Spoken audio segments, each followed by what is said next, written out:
The following is rated not safe for work. It contains strong language, adult situations, and lots of spoilers. Discretion is advised.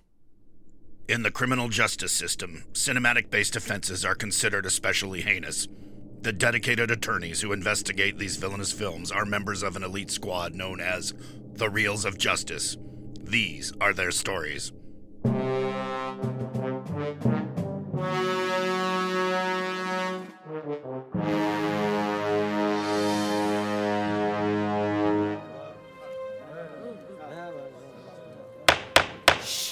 Order, please, order. The Reels of Justice is now in session. Judge Big Ben Haslar presiding. Will you all rise for the Honorable Judge Haslar? Be seated. Welcome to the Reels of Justice. Today we are hearing the case of The People versus Cool World. Cool World is a 1992 part live-action, part animated film about a cartoonist who gets transported into the world he's imagined and becomes drawn into the character's sketchy schemes to become human. For those of you unfamiliar with our court proceedings, we are here to determine if this film is guilty of being a bad movie. As always in this courtroom, films are to be considered excellent until proven awful, and the burden of proof lies upon the prosecution to prove beyond a shadow of a reasonable doubt that this film is guilty. Mr. Bouncin' Bobby LePire, you are appearing on behalf of the prosecution. You may begin your opening statement. Ladies, gents, Rickrolled Ryan Rodriguez, Daddy-O Schlender, Clockmaker Haslar, Maynard the Headbanger, Boomin' Brad Gibson, Leapin' Lorry Kikta, and city cartoon folk of the courtroom. I am a fan of Ralph Bakshi's. He's animated or directed some good to excellent titles throughout his career. If this trial were about Fire and Ice, his best movie, or American Pop, I would not be in this room today. But we are here to discuss Cool World. And judge and jury members, I ask, what is Cool World? It's a nonsensical landscape that seems to be the unholy offspring between MC Escher and a Lithuanian animator addicted to crack who's only ever seen grainy, chopped-up fragments of Disney movies, all created by the Antichrist, presided over by a low-rent Johnny Suede after he was forced to get a haircut. Oh, and this applies equally to the world of Cool World, and not just the movie. In essence, Bakshi's box office bomb is an incoherent mess of nonsense flailing across the screen for a punishing hour and 42 minutes. And aside from right now, I promise to never mention Who Framed Roger Rabbit, as Cool World is guilty on its own merits, not just compared to that masterpiece. Thank you, Mr. LePire. I should inform you that you don't have to hold back in this courtroom. Mrs. Lorry Kikta, please present your opening statement. Well, I was going to present a motion to suppress all mentions of Who Framed Roger Rabbit, but I guess that's not going to be an issue. I would say that, yes, Cool World is very, at first glance, is a bit incoherent.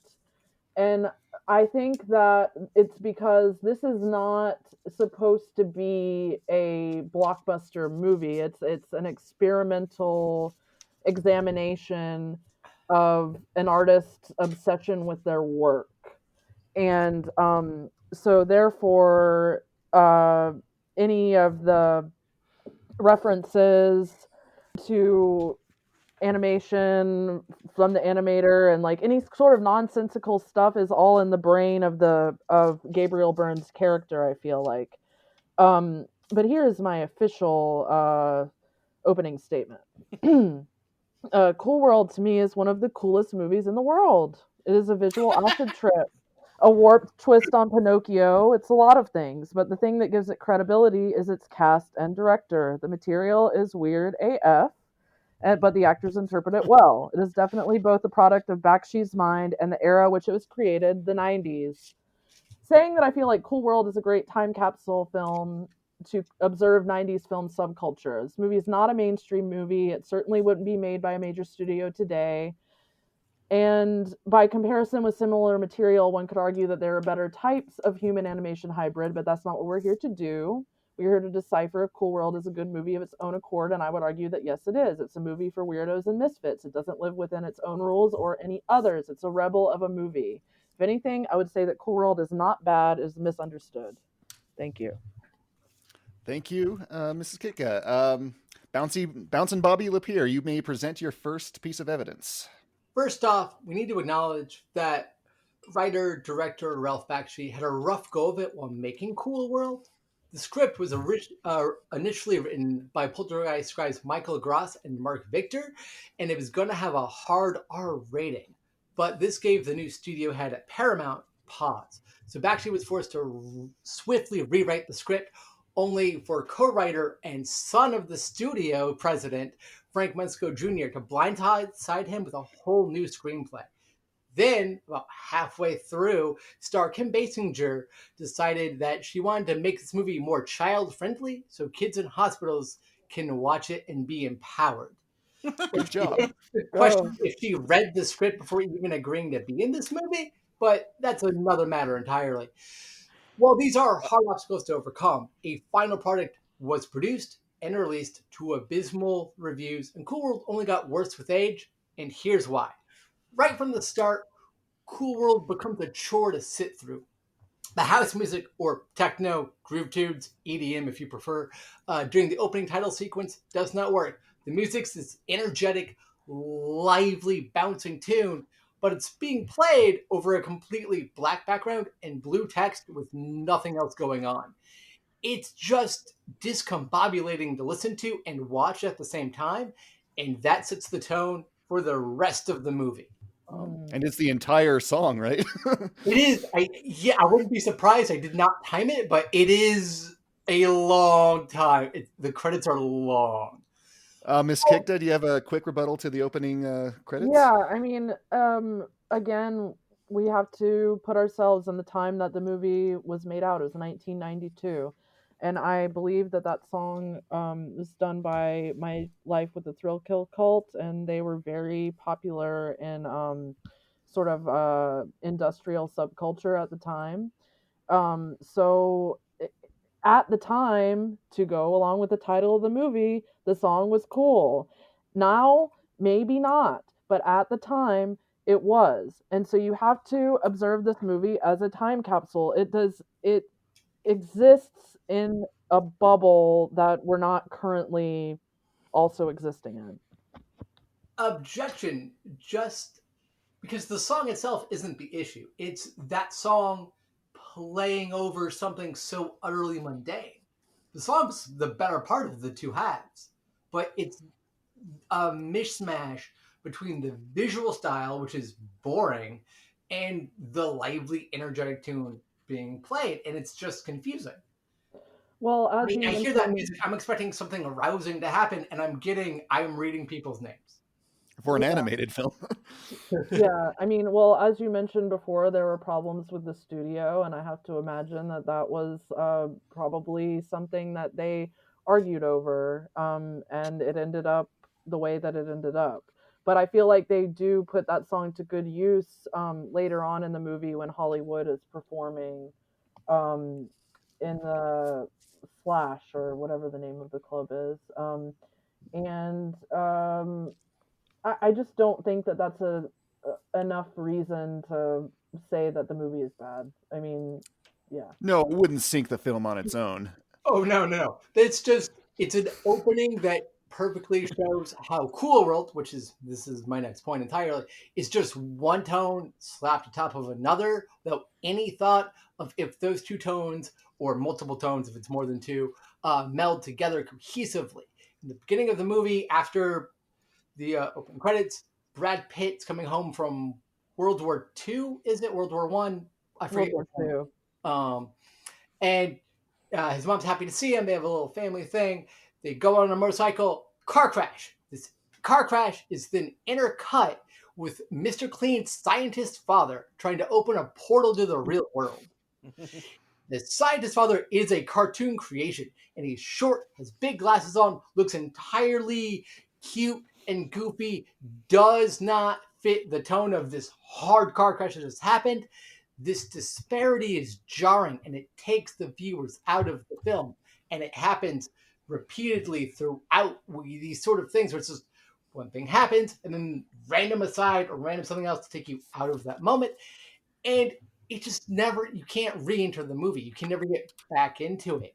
But that is probably a good thing, as Cool World is what a meth head's dreams must look like while trying to stop cold turkey. So I guess there's some win-win there. Can anyone here in the courtroom vouch for that? No. Okay, we can't have that on record, sir. To counter that, I will say, have you ever done acid before? I mean, this movie is. You don't have to answer that. Yeah. This movie is, like I probably said in my opening statement, is a bit of an acid trip. It is not.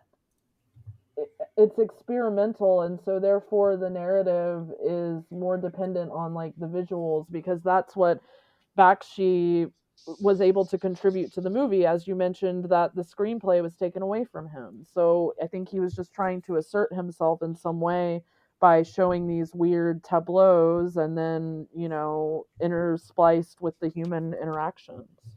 Question from the bench, just because I'm genuinely curious about this. Brad Pitt dies in World War I, World War II, but this world is like supposedly a conjuring of this guy who's living in modern times. Does the film explain that?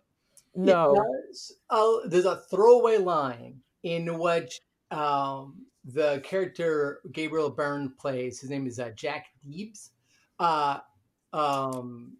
only believes he created the place. It is established by Brad Pitt that he didn't actually create this place. He just thinks he does because he can somehow enter it via dreaming. Maybe the character of Hollywood, the Kim Basinger character, is summoning him somehow. That part's a little vague, and it seems like that was in a draft somewhere that got forgotten. Yeah. They don't. But no, he thinks he created it, but he never.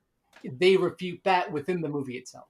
Yes. And they also don't ever say like why Brad Pitt doesn't age. It's never mentioned. Oh, he's in cartoon world. It's like Narnia. Yeah. Whose side are you on, Lori? Mr. LePire, your next point, please. Quite frankly, all the live action actors do not sell the animated characters who are known as doodles in this world as actually existing. For one, the doodles have no real weight to them, so they just appear to be floating in front of the human actors. And I'm not referencing the characters and or beings that are actually floating. There are several disembodied head and or ghost-like creatures that just float, but when they are interacting with the humans, they don't seem to actually be touching each other. It looks like somebody drew over the human instead of giving it weight and sentience in order to appear like they are interacting together, if that makes sense. Acting, they're just not acting against anything. So even though these actors are talented, they, I'm trying to think of how to phrase it. Are you sure you don't want to bring up the film that shall not be named? That these people still have a career after how terrible they are in this movie just proves how poor of direction they received during production and how the animators were just over it before the movie was finished to give the animated characters and beings life. Well, Ms. Kikta, do you agree about the interaction between the two worlds? No, I feel that the reason that that it's animated in that way and that there is kind of a space between the humans or the noids and the doodles is because avoid the noid. Yeah. Is because the noids are not supposed to be in doodle world, in Cool World.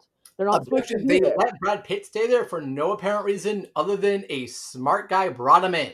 For something like 60 years. And if he's a cop, one, I do want to find out how he got this job as a police officer. Two, the only law seems to be don't fuck cartoons. So did he come up with that? Are there other humans? That is another question I wanted to know. He's the only one there. He's got nothing to do. I mean, but they knew that that Jack was. I mean, obviously Jack had visited prior to the beginning of the film because Jack wasn't visiting them in 1942 or whatever year Brad Pitt gets into that car crash. Okay. Mr. LePire, do you have a follow-up point? I'm going to stick with the acting for a little bit because excluding how they're interacting with the animated characters, which I don't blame them for, they all look bored. When Brad Pitt's character, Frank Harris, is zapped back to the Black Void, the scientist is doing his scientisty things to cause a rift between Cool World and the real world. He has no reaction. It's a blank face. It's blankly stares. It's dull. Later on, when he returns to the modern world near the end of the movie, he once again has no reaction. He does not marvel at all the things that are new surrounding him in the real world. Gabriel Byrne looks confused. Shortly after he gets out of prison, he goes to a comic book store. Lots of people are excited that he's there. They recognize him and stuff. He just looks confused. And I'm not sure if that's meant to be his character, not understanding how big of a hit his comic was, or the actor's just that genuinely confused by the script. And for Kim Basinger, voice acting is not her strong suit. She tries to do this breathy, whispering thing. And Yeah, the only thing it could excite is like a raw potato. It's awful.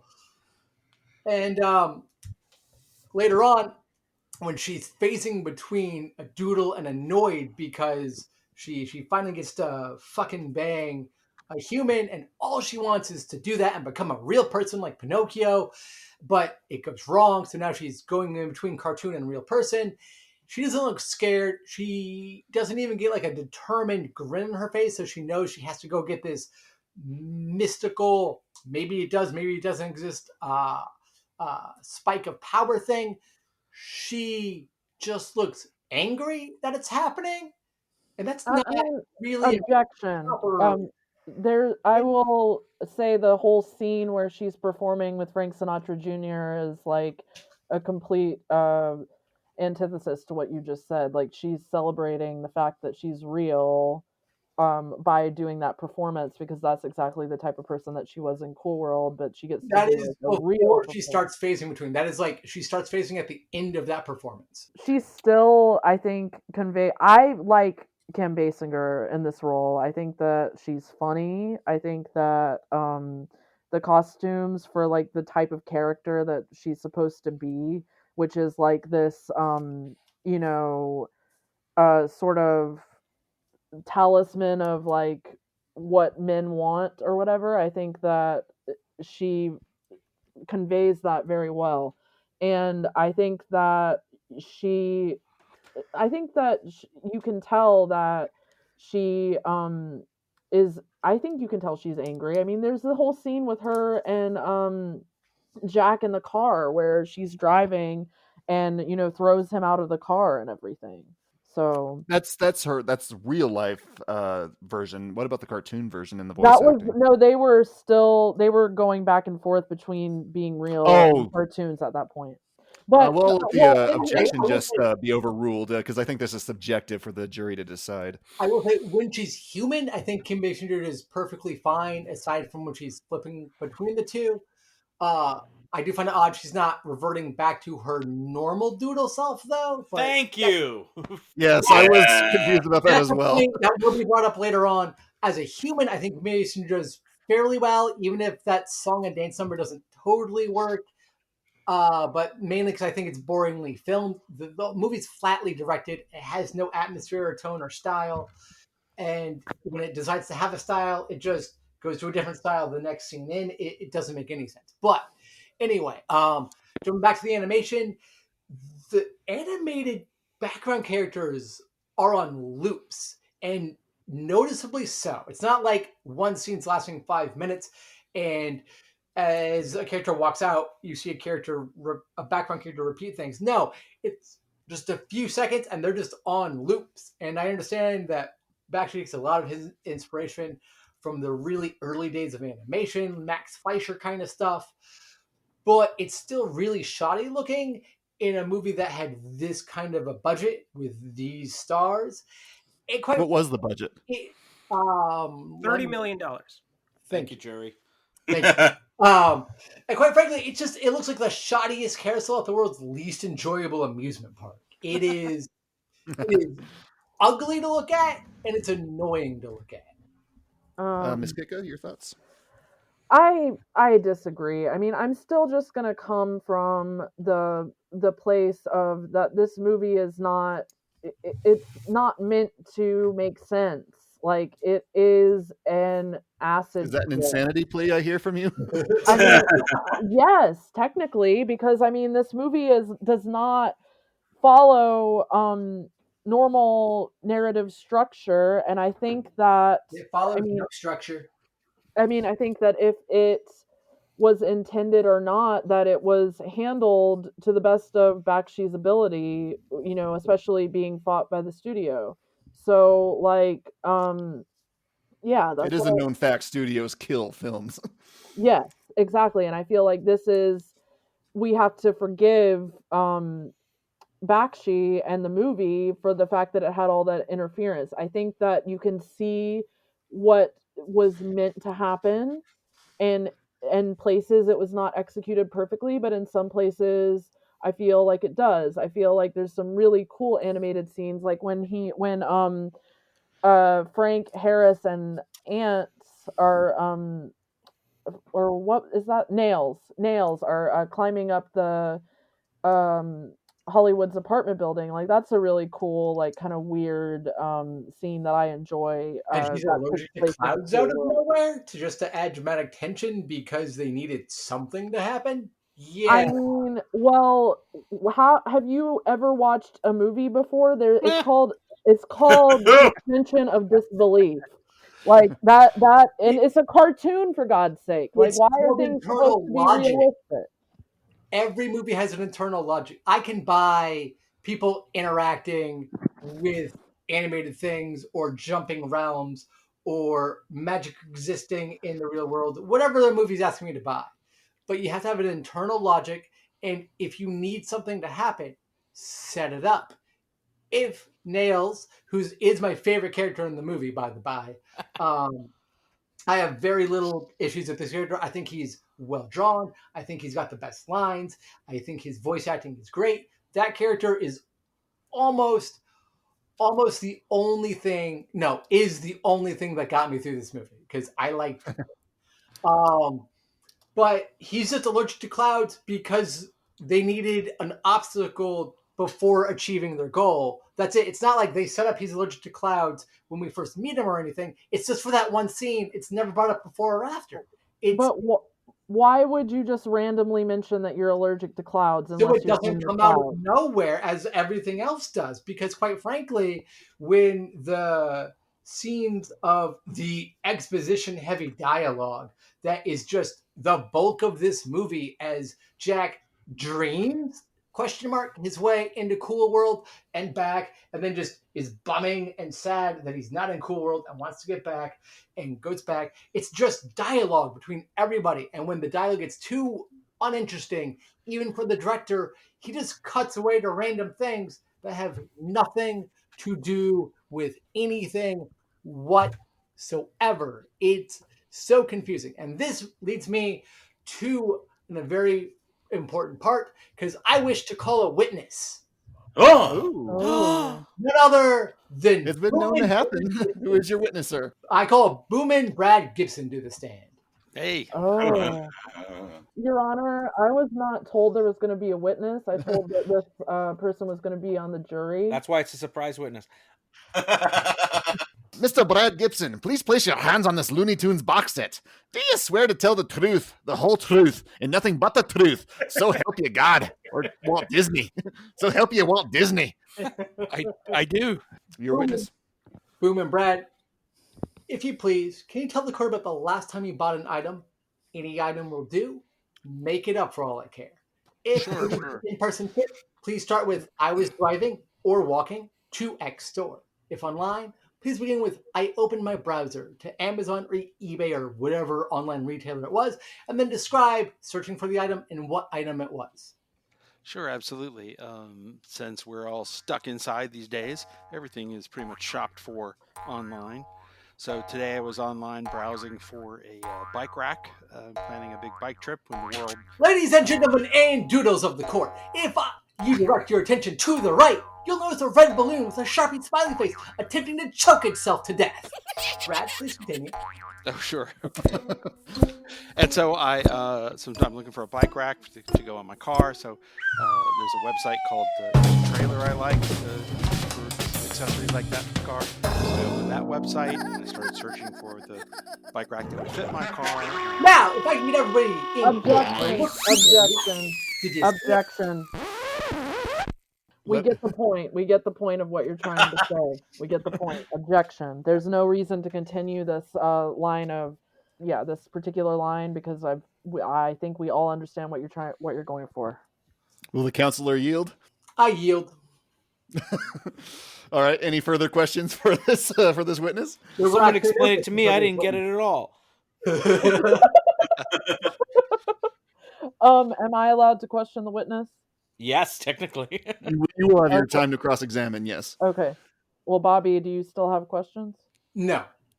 Okay. So Brad, when was the last time you watched Cool World?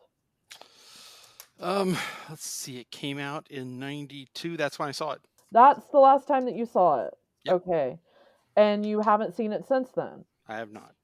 Okay, so why exactly were you brought in as a witness for the prosecution? It's a fair question. Yeah. Ask Bobby. He's not in the witness box. Can I ask another question, please? You just yes. did. Okay. What do you enjoy the movie?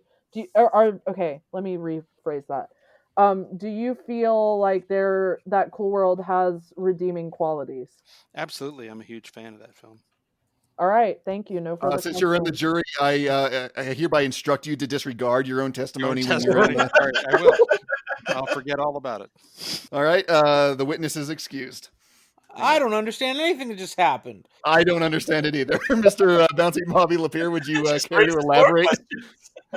So what did my interruptions, which there were more planned, obviously, of Brad's story, which is the crux of why he was on there, was to tell us this story, have to do with anything? Nothing whatsoever. And that is like watching this movie.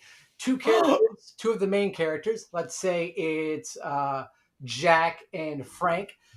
Jack is in Cool World. Frank comes up and says, "Hey, don't fuck a doodle." Not the actual dialogue, you get the idea.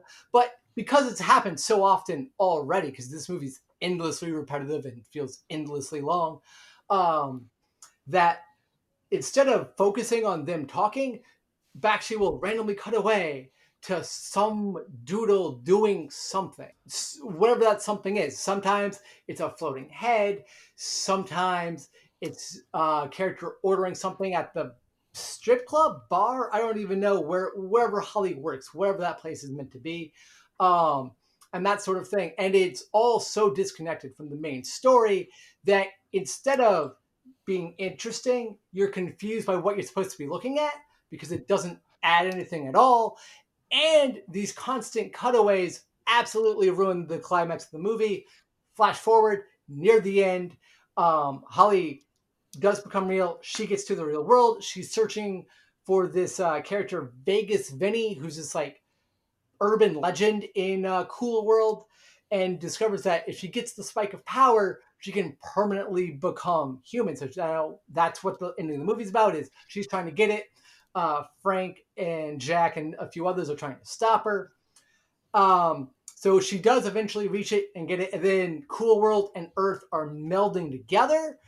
But all the scenes that are meant to be horrific and creepy and weird looking while this climax is happening have absolutely no impact or effect because we've seen all this weird stuff randomly cut away to for no reason when the dialogue got too much for even the director to just drone on and listen to.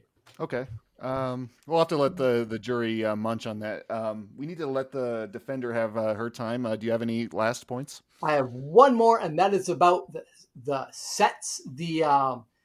For some reason, somebody in the production thought it would be a good idea, instead of having Cool World be entirely animated, if just the characters were, and then the world itself, not all of it, but for the vast majority of it, is cardboard painted to look animated. Or if it's not cardboard, it's some wood or something like that. And it looks awful. It stands out grotesquely from everything else going on. It's ugly to look at.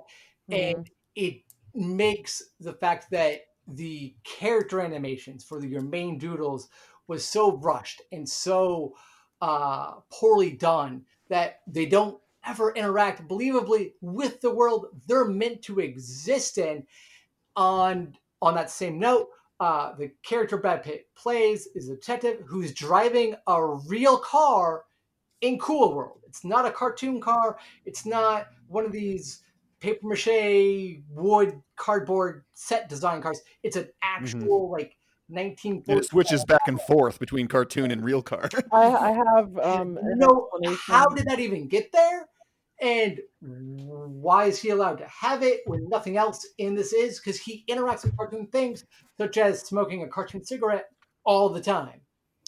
He had sex with the car. Oh, yeah. You're out of line, jury member. No, I would say in response to that the reason that happens is that when a noid or a human is in the cool world, they see things the same way that a human sees things the way that a human would see them, not the way that a doodle would see them. So when you see the doodles, their backgrounds are sometimes animated. So like I think that it has to do more with the perception of the character, and that's his way of conveying that, and that's why that happens. That is entirely presumption on your part. None of that is stated, iterated, or even brought up. Well, it's completely subjective for you to say that the sets are ugly. So I mean, no, it is. I don't know. In terms of the world, why is it not animated? That's not a subjective. That's an objective thing. The world's not animated. Cool World's not animated. You might think it's nice looking, again, wood, cardboard, whatever it is. I don't, but it's not animated, and that's the problem. And why are there non-animated things there, especially with the real car? Because it doesn't fit anything else. It doesn't even fit the other set designs that aren't animated. Does the prosecutor rest with that? I do, yes. All right, Ms. Kikta, your rebuttal and your points. Okay, so I think that the fact that we're asking a movie that it's made by someone who is known for making like weirder content to make something that makes perfect sense with a form of entertainment that is not like with humans and animation together. It had happened before, but it's not a regular thing. So, I mean, I think that he was just experimenting with this technology because he had a huge budget. And so, I mean, if you've seen Fritz the Cat, or if you've seen like any of Bakshi's weirder stuff, like it's this is like par for the course. It's not just because it's not like a nice, cute little narrative wrapped up in a bow doesn't mean that it's bad.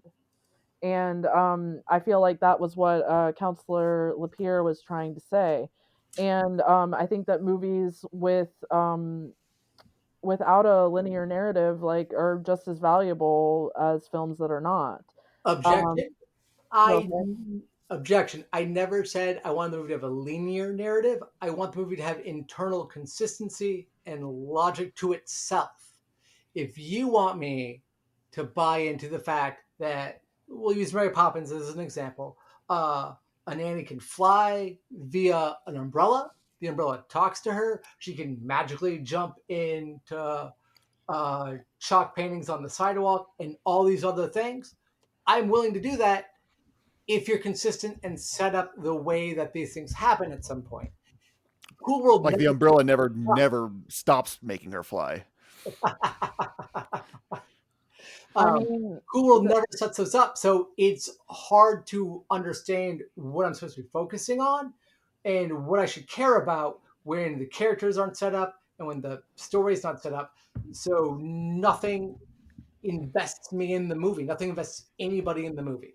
That's okay. My counterpoint to that is that this film is kind of, in a way, I mean, and this is, it seems as though this is kind of Bakshi writing about his like artistic process in a very like in an askance way, and we're seeing just sort of like the raw process happen in front of us, and the character of Jack is sort of like Bakshi's avatar, I feel like. And then, I can say that like that the narrative isn't perfect, but I feel like it's enough fun and like it's weird enough for me and for people who like, weird movies, which there are plenty of them.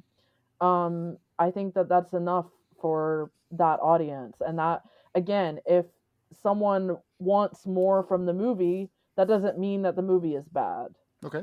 Do you have any other I points have to a bring? question from the opposing counsel. So, are you saying Ralph Bakshi is admitting to murder via this movie?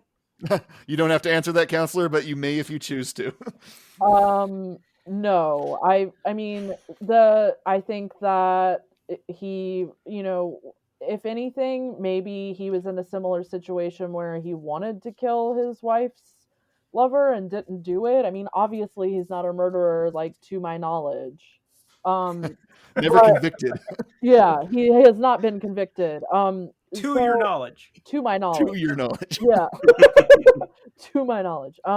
So another thing that I want to say is that I think that the human performances are really interesting, like juxtaposed with the animated characters, especially Brad Pitt and his animated girlfriend. I think that relationship is pretty sweet and interesting.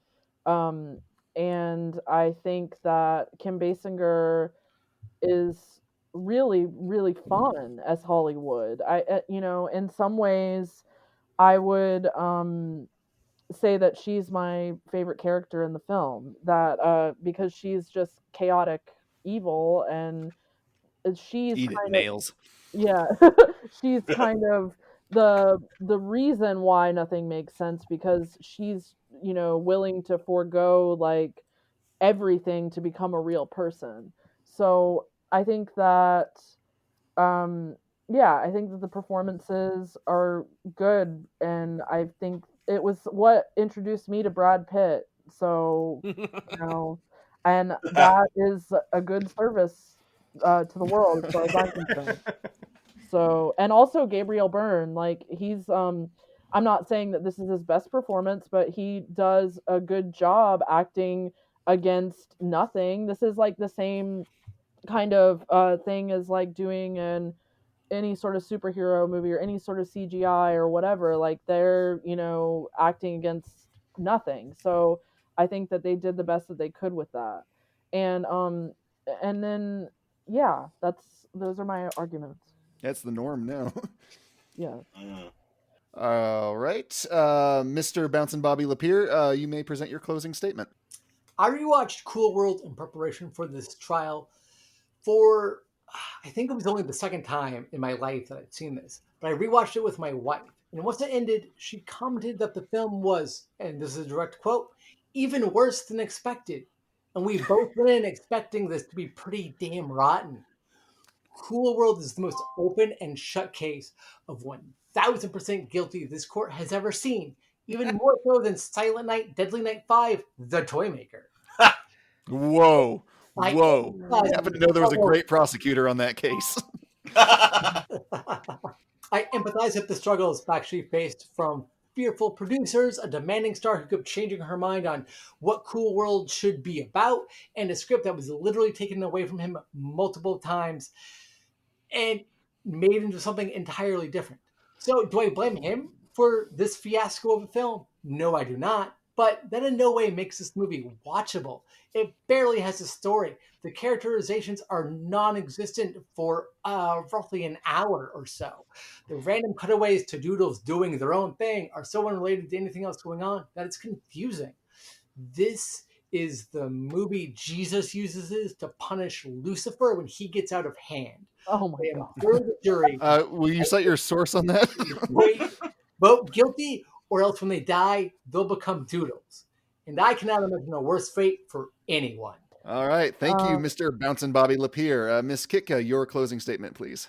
Frankly, I feel though Mr. LePire was being a little bit dramatic in this in his closing statement. Never. We never do dramatic statements here. Just a little.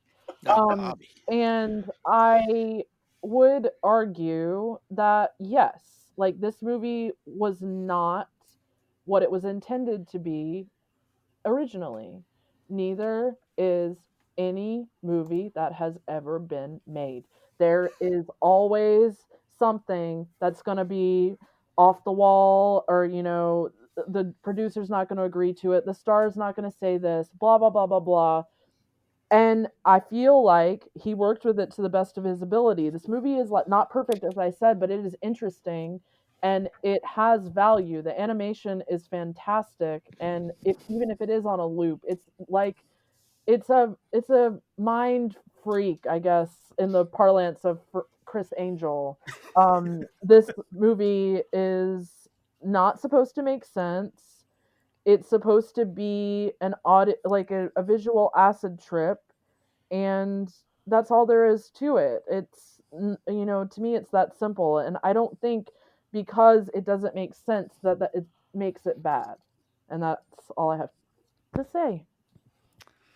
All right. Thank you both. Members of the jury, Mr. Robb Maynard, Mr. Ben Haslar, Mr. Dylan J. Schlender, Mr. Who Framed Ryan Luis Rodriguez, and Mr. Brad Gibson. You have all heard the facts concerning this case. It is now up to you to determine this film is guilty of being a bad movie. The bailiff will escort you to the deliberation room to render your verdict. My mama always told me not to diddle my doodles. Oh, God. Wow. Okay, very good. So here's what I think. I suspect I may be the oldest person here. Could be. Ryan is 86. Because I saw the film in the theater when it came out. Oh, that rules. In 92, there was no internet. And if you were into like weird shit, you had to go seek it out. You had to go find the people and the places. And we went to a lot of cons. And you go to a con and you'd sit in the Japanese animation room and there'd be some kid sitting there telling you what they were saying, you know, translating in real time. And it was just like the coolest thing ever. And we had just seen a couple of years before that, we'd just seen Who Framed Roger Rabbit. And that experiment hadn't actually been repeated. We thought that would sort of, you know, kick the door down for, oh, here's some animation that will be accessible to everyone. We'll see films with, you know, in the theater with cool animation that tries to cross, you know, into real live action and animation. It didn't happen. So we'd go to the cons and we'd talk about Space Jam. That was after. That was 4 years later. So we go to the cons and we look for this stuff. You know, you could buy your pirate videos or you could sit in the room and watch. And then Cool World came and it was like 2001 for us. We'd sit there and just exactly as Lori described, it was an absolute trip. It didn't make any goddamn sense at all. We didn't care. We weren't looking for that. We were looking for that image, you know. And if you remember, well, like I said, I'm the oldest one here and nobody else remembers, but that was also the sort of the grungy, industrial, gothy edge of things. You know, The Crow was going to come out a little while later. I remember being really into Pogs about that time. Yeah, there you go. and so we were hungry. We were hungry for edgy, like weird shit that you know had that music. You know, you were talking about the soundtrack. Nobody mentioned that the song "Real Cool World" is by David Bowie. I mean, it's unassailable. And I do like My Life with the Thrill Kill Cult. So anyway, what did they say that was BDSM music? Yeah, there you go. Which is right. But anyway, I love the film. I still love the film. In fact, after this podcast, I'm going to go watch it again because it's been so long since I've seen it. So anyway, that's my position as the foreman. Yeah, I mean, what you know, to ask you, Mr. Foreman, I mean, what do you think are the strengths of the film? I mean, just besides the animation style.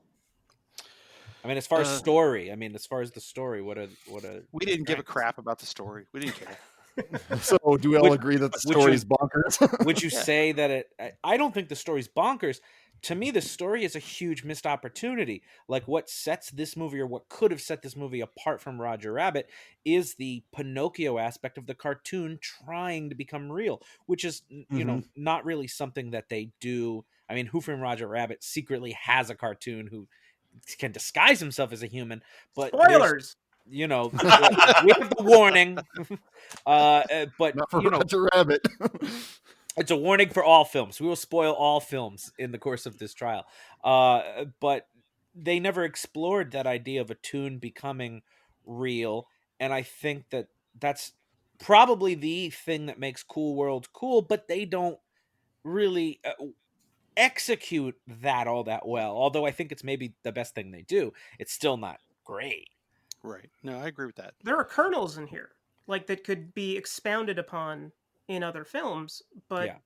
it's just a kind of like a combination of kernels. There's really nothing that kind of goes No through pop. and has its own like Nothing life popped. with No a beginning American and a middle pop. and an end. There's no through line. I think the only thing that actually works in it, like all the way through, is the Brad Pitt story, which, putting aside how he gets into Cool World, which makes no fucking sense, but the idea of somebody who's human who wants to have a relationship with a cartoon because he's living among cartoons, but can't because of this arbitrary thing that doodles cannot have sex with noids. Like, even though that's an outlandish concept, and it boggles my mind as to why this was made into a PG-13 movie when the entire thing is about people who want to fuck cartoons. Well, that's the thing, is this was clearly didn't need to be. It should have been not even R, it should be NC-17. It should be a human walking around in Fritz the Cat world.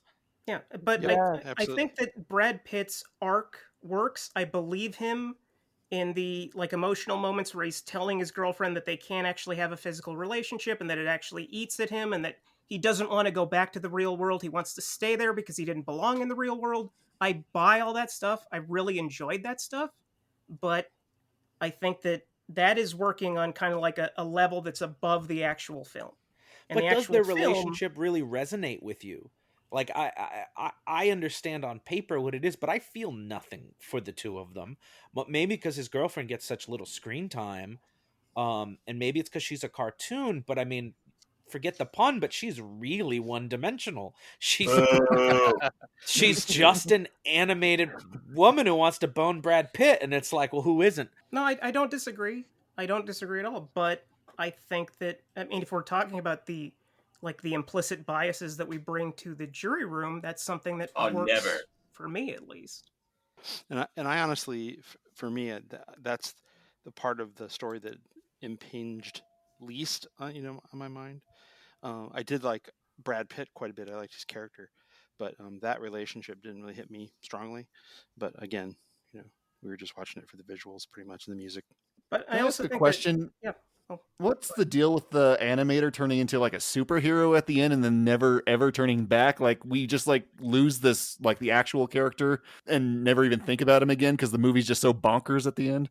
I don't think that any discussion that we could possibly have will ever make the last 20 minutes of this movie make or sense. The spike, like what did that come from? Like, no was idea. that set up? What is it? No idea whatsoever. Like, I was looking at the reviews of this movie, and Leonard Maltin described it as a Roger Corman version of Roger Rabbit. And I think that's a very fair That's a great description. It's kind of disrespectful to Roger Corman, but still. Lorry made a really good point about kind of holding Bakshi to a different kind of standard in terms of his background in experimental filmmaking and kind of being the iconoclast that he is. Like, he's never really sought after a traditional narrative or even a coherent narrative for that matter. But also at the same time, you have to understand kind of like the basic mechanics that a studio blockbuster movie has to deliver. It has to at least make sense on some level for it to be appreciated by the audience that it was made for.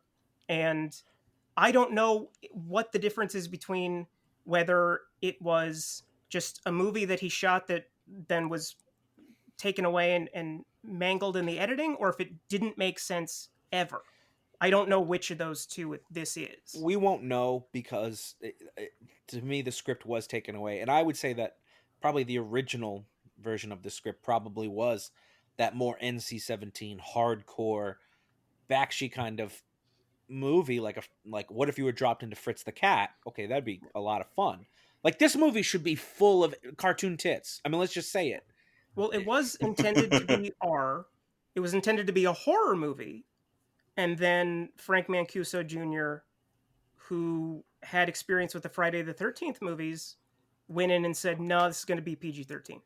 And I think that one single act gutted the entire film. I'd agree. Yep, I saw advertisements for this in comic books. I was 6. I read Betty and Veronica. I should not have been seeing ads for Cool World in Betty and Veronica. But I did. You know, you're right. I think it was like in Nintendo Power and Game Informer and stuff too, now that you mention that. If you read magazines for adolescents or comic books in the early 90s, you are very familiar with the poster for Cool World. And that is fucked up. I don't know how that happened. I mean, the thing is that Cool World's not really that risque. I mean, it's not, but Hollywood, he fucks a cartoon character. Like, come on. That's not... It doesn't show it, though. It doesn't show it, right? Yeah. Oh my god, it's graphic enough to the point where I was watching going, is he fucking that cartoon? What? I mean, it's a sex scene. It is a full-on sex scene. She's fully dressed, which is the worst kind of sex scenes. I hate that. I hate that. Just don't show the sex scene. Show me a silhouette or something, like. But you know, if you can't. Your entire premise is Noids don't fuck doodles. Like, that's your thesis. This is not for children. It's a lesson for us all, Ryan. That's the thing, is it's not for children, Ryan. It's also not for adults, because there's not enough nudity. It's not adult enough. It's restrained enough where adults are uninterested, and it's too risque for children. So it's a movie that exists in limbo for no one. Yeah, it's neither fish nor fowl. Yeah. And it guts what. I don't even know what the plot was for the horror version. But again, to my point about kernels, there are lots of interesting threads that are just begging to be pulled basically every 3 minutes. The problem is that 30 minutes into the movie, I was counting how many scenes were coherent, and I counted 2. That one? is the scene where he's in the comic book shop explaining, like, hey, I just got out of prison. And then the one guy says, yeah, didn't you kill your wife? Like, that's the only part where, okay, I wish this scene was at the beginning of the movie, because when he's in prison, it's never explained why he's in prison. And he just goes into Cool World and then gets back out. And then it's like, oh, I guess I'm getting out of prison now. It's like, the fuck is going on? So we need the Cool World reboot. Yes. I've already got it half written. A multimedia franchise. So we have the tie-in comic books. We have all that. We need to Disney this shit. What they really need to do is, not only do they need to, and pretty much NC-17 it, like, make it all the way extreme Bakshi adult animation. If you're gonna do a plotline Maynard and his tentacles. if you're gonna do plotline about fucking cartoons, then go all the way into making a raunchy sex cartoon. And I think we only need one human in Cool World, because I don't agree with Ryan. I think that the plot of basically everything Brad Pitt does, I think, is stupid.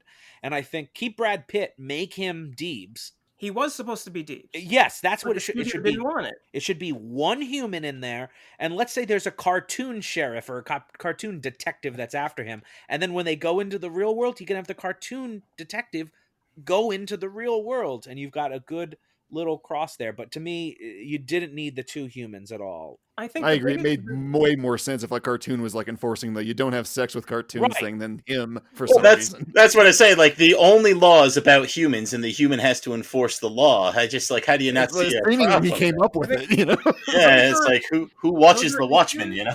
The biggest issue is that Ralph Bakshi is not the man who takes orders. So if you tell him, okay, we're going to give you 30 million, but you have to follow these parameters, he's the kind of guy that will put both middle fingers up in your face and say, fuck you, pay me my money, I will make the movie that I want to make. And unfortunately, like, when he was directing the animators to do the animation, he said, I'm not even going to give you a script, just do whatever you want to do.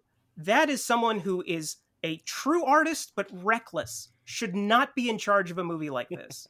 Because, like Bobby pointed out, they're like sometimes the scene will just go on and we'll just see random cartoons just doing shit like a laugh-in interstitial, and it's like, I don't know what is happening here or what this is supposed to do for the plot or why I'm seeing these weird cartoons do like pantomime for like 30 seconds and then cut to the next scene.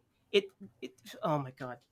Brad, and that's something that Bakshi's kind of always had a problem with, though. I mean, Fritz the Cat's pretty disjointed, Heavy Traffic's pretty disjointed, Coonskin's pretty disjointed, Wizards is all over the place. American Pop is tight, I'll give him that. And then his last feature that he came out with, The Last Days of Coney Island, again, very disjointed. He just likes stitching together scenes if they don't necessarily make sense. So I'm not going to sit here and say that's a feature, not a bug, because I don't think he does it particularly well, but it is consistent, I suppose. So if you want to give it points for consistency. Bring up like Coonskin, which does, like in terms of like sticking together and making one cohesive whole does not really make a lot of sense. But when he has political undertones, it carries a lot of the film that doesn't actually work as a narrative. And unfortunately, I don't know what his politics are regarding this film, or if he has any, or if he just took it because he was unemployed for 10 years and didn't want to paint anymore. I'd probably go with the latter. Now, what about the acting? Brad, what did you think of the acting? So I thought Pitt was pretty compelling. He is a little flat. I don't argue with that part. But I did. He's always had screen presence, and he can just stand there and be interesting. Gabriel Byrne was okay. I thought he was fine. But really, I think Kim Basinger's voice work for Holly is what made and sold the movie for me. But so I would give the top honors to Kim, and then Brad, and then Gabriel Byrne. By no means was anybody setting the world on fire with their acting chops, and this was well before we knew how to. Somebody mentioned before that everything is CGI now, and they all have to. If you're on an Avengers film or if you're doing Guardians of the Galaxy, you're going to be acting to a stick with a ping pong ball on it, or a raccoon puppet that you're looking at and trying to emote. And they found techniques for doing that, but no one had that at the time. Yeah, in those cases, you at least have previs, so you know what the scene is going to be stitched out. But then Ralph Bakshi would say, "I don't even know what the animation is going to be in this scene. You're just going to have to just make it up yourself," and that's not a good way to direct actors. Correct. I mean, all of Shia LaBeouf's co-stars have been acting to nothing for years. Oh wow! Take that, Shia LaBeouf. Take that, LaBeouf. What has he ever done wrong? Like Honey Boy. Now I agree. This is where I disagreed with the prosecutor. Is I like Basinger as Hollywood, the cartoon. I don't know why her energy is suddenly sucked out when she's a human. Like, why is she not doing the same breathy kind of voice anymore? Now, see, I like her as a human and not as a cartoon. Why? Because I like that she's basically playing Daryl Hannah in Splash. That kind of like, huh? What's a building? Huh? Is that a lobster dinner? People eat? Like, I like that shit. She didn't even know they were making a movie. I don't even know, like, how that really connects to the rest of the film, but I enjoy those little bits. I haven't heard anything from Ben. I kind of like Hollywood throughout. Her plot, I think, is probably the most compelling, the wanting to be a real person, even though she's, sort of out there and crazy. And then I would agree Brad Pitt's somewhat compelling just because, like he said, he's just got the screen presence. Other than that, I don't think anything really stood out to me. Gabriel Byrne didn't. None of the cartoon characters really did, except for Hollywood. I'm a narrative guy, and this film, that's where it really hurts me. Is nothing makes sense. You ask a question, and whenever you ask that question, it's like, well, it's not supposed to make sense. I hate that answer. Oh yeah, no, it's not. No, it's not a strong answer. It's a cop-out answer. Sorry to our defense, but it's definitely it's not supposed to make sense. It's like, well, this is not one of Bakshi's like experimental, thought pieces. This was a sellout move for him to the studio. He was supposed to make a movie that made some sense, and and you can do something here that makes sense. And he has made movies that make sense. American Pop has a very strong through line through it. You can follow it. It has a narrative pacing. I mean, it's good. It's very, very good. And let's not That's forget on his his terms. Like those are Yeah. that's the movie that he came to the studio and was like, if you want my movie, you can have my movie, but I get to do what I want to do.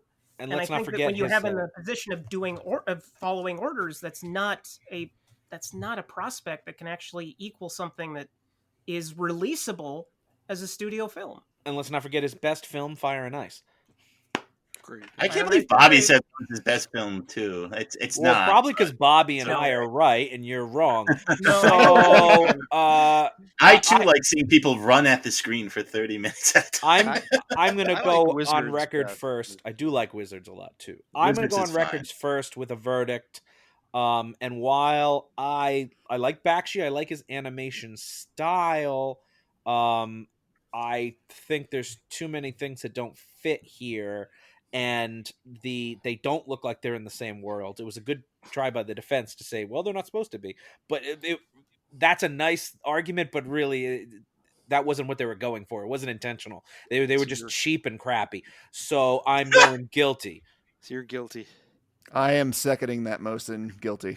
Yeah. How about you, Ryan? First of all, Coonskin is his best film. I'm voting not guilty. Barry White's first live action performance. Ryan, would you like to at least elaborate on why you're going against the grain here? What you're not guilty for? Because I came in this by saying this is a bad movie. I just watched this for the first time 2 days ago. I did not understand a single thing that was in it, but there is enough points that Lorry made that I think are enough to make me say I got to give some benefit of the doubt to this. Brad? I'm saying not guilty. Ooh, split verdict. Dylan gets to decide. Yes, because nostalgia, certainly for me, nostalgia. But I thought there was enough visually, and I love the music, and like I said, it was just a kind of a trip at the time. It was a treat to get to see something different like that on the screen that we weren't getting a lot of elsewhere. So, yep, not guilty. So I gotta say, Bobby made a lot of very good points about the movie. Like the story is tough, the ugly set pieces and things, and I appreciate how people like Lorry and Brad are watching this movie like, oh man, it's weird, it's cool to get that. But I just don't think that is sufficient enough in this day and age. Like, you can go to YouTube and watch like Fantastic Planet right now. Like, I appreciate that was hard to get back in the day, but all this weird stuff out there, it's a veritable buffet thanks to the internet, so you don't have to go back to something like Cool World. You can get any of Bakshi's stuff online. You can get other obscure or esoteric cartoons online that are very, very interesting.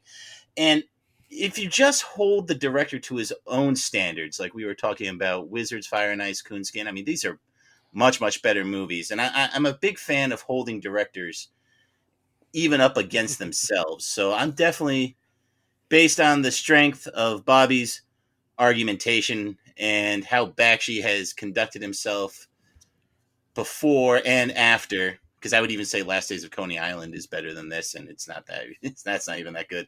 I'm going guilty. So, yeah. That's it. Guilty. As charged. Let's All get right. out there then and deliver that verdict. Mr. Foreman, have you reached a verdict? We have, Your Honor. In the case of The People versus Cool World, we find the accused guilty of being a bad movie. The verdict is so rendered. Bakshi is hereby sentenced to complete 8 courses with a certified shrink to get to the bottom of his cartoon lust issues. Court is adjourned. Yeah, this is Nicky the Nose from the Gabagoo Cassette. Yeah. Here, Bobby, get down here. Bounce about the pier. What did you think of the verdict today? Yeah. I am obviously quite pleased with the verdict today. I'm glad to see that the jury members don't want to fuck cartoons and that they have logic within themselves and can recognize when things do not. Thank you for the comment, Mr. LePire. Miss Kikta, come here. How do you feel about today's verdict? Yeah. Well, I'm a little disappointed considering this is my first loss in this courtroom. And also, I'm also disappointed in the closed-mindedness of the jury. But especially Ryan. I suppose life goes on. Wasn't all of us. Well, there you have it. Yeah, let's go back to the studio for post-trial analysis. Yeah, get out of here. Yeah. Thank you, the Penguin. Is that who he was supposed to be? No, it was Nicky the Nose. That was a cool trial. That was our first time where we've done two guests trial against each other.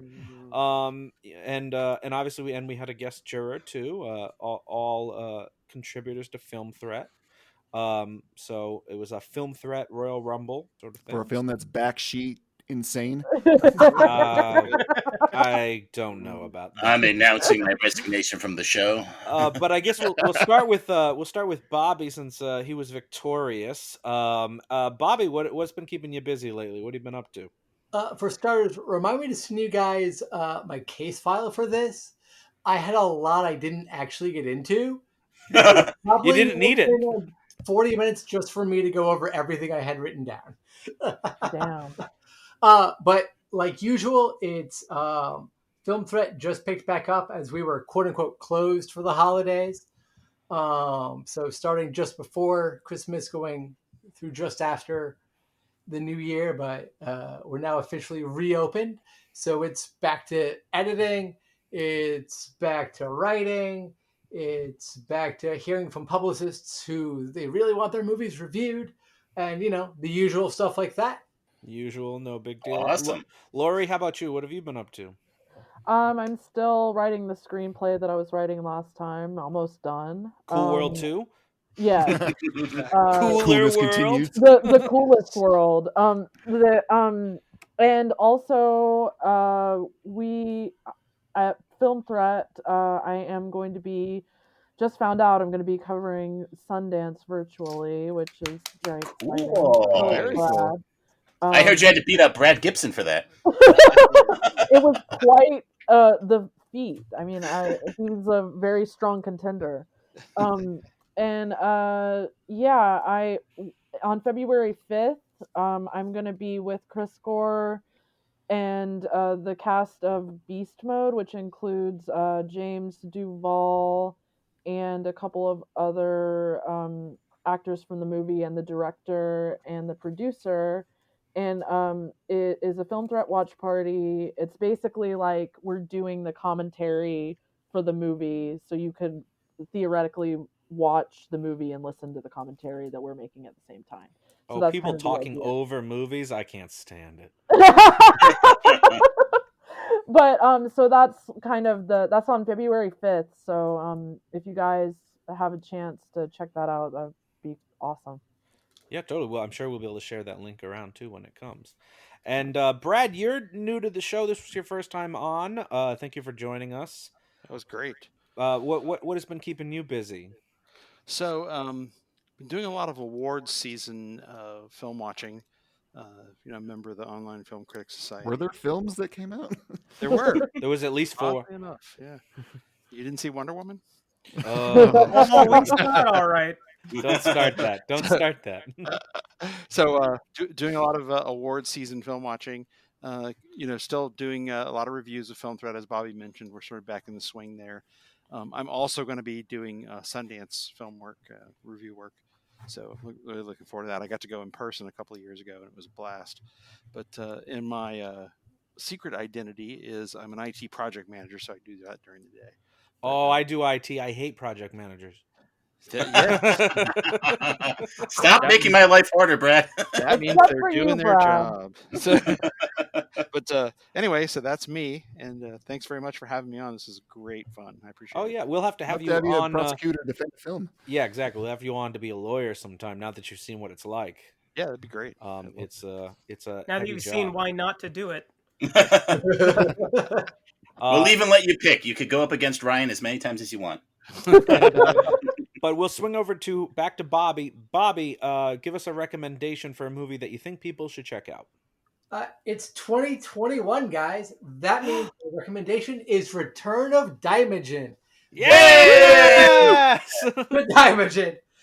And for the curious, I looked into it. There was a television series.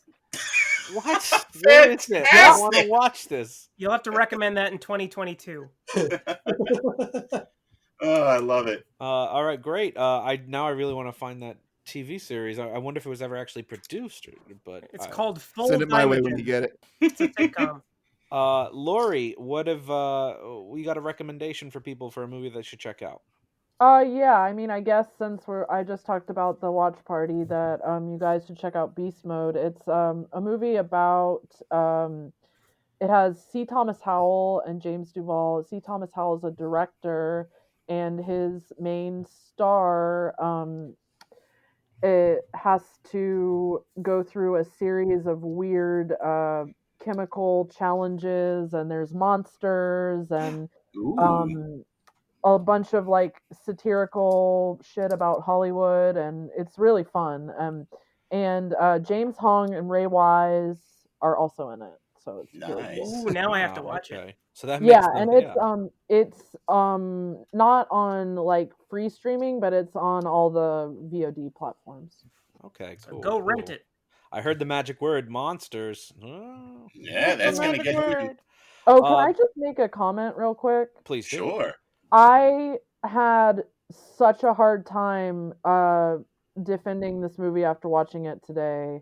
You do agree with the verdict? Or? I You would haven't have voted watched against it. I haven't watched it since I was a little kid, and I'm like, oh wow, like this makes just about as little sense as it did when I watched it when I was a kid. So that wasn't just my. I wasn't just that a dumb wasn't my kid. It memory, actually like- doesn't make sense. yeah, and so I'm not surprised that I lost this case. Yeah, it was an admirable effort, though. Yeah. So you're saying Bobby had it easy, is what you're saying? Oh, in a way. It's like shooting fish in a barrel. Brad, what do you have for a recommendation for our listeners for a movie you think people should check out? Sure. I actually like to do a lot of documentaries. I'm a big fan of documentaries, and I wind up reviewing a lot of them at Film Thread. And there's one I reviewed earlier in 2020 called Closer Than We Think, and it's the story of Arthur Radabaugh, who was one of the artists who would do comic strip style spaceships and like visions of the future. And it was sort of a Ripley's Believe It or Not kind of look. And not too long ago, there was a collector who found a ton of his discarded art in a lot of pieces he was buying at a warehouse, just sort of bulk buying and going through to see if he had anything useful. And so this he found these pieces, and they were amazing. And he decided to dig back into the story of Arthur Radabaugh and what his life was like, and sort of presents that in the doc. And it's really an incredible trip through, what the future used to look like, circa 1956, somewhere in there. And so I would highly recommend, just if you have any interest in sort of that kind of Art Deco vision of what space and the future might look like, to check out Closer Than We Think. That sounds super cool. Let's see. We had our judge, which is Big Ben. Big Ben, what do you got for a recommendation? I'm going to recommend the latest animated film I watched, which is 1983's Barefoot Gen. It's an anime. It's a bit dated on the animated front, but the story is worthwhile, and it's sort of a sobering experience, so you might want to double up on your Xanax for the day before turning on.